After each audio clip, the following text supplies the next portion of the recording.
ஸ்ரீ மகாராஞி சிறப்புமிக்க பேரரசி. தானே அரசாள்பவள் ராஞி. அவர்களுள் பெரியவள் பேரரசி மகாராஞி. அரசன் அல்லது அரசி மக்கள் வாழும் பகுதிகளுக்கு சென்று நேரடி தொடர்பு கொண்டு அவர்களது துக்கங்களை களைந்து ராஜ்யம் முழுவதும் சுற்றி வருவர். அப்பொழுது தாய் தகப்பனை கண்டது போல் மகிழ்ந்து மகாராஜா மகாராணி என்று மக்கள் அவர்களை அன்புடன் அழைப்பர்.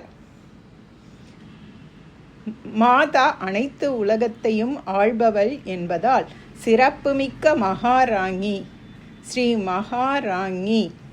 பரபிரம்மம் சகுண நிலையில் ஏற்கும் இரண்டாவது பணி ஸ்திதி காத்தல் ஆகும்.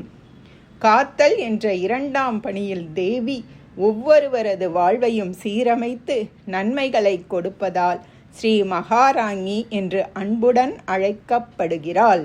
ஓம் தத்சத்.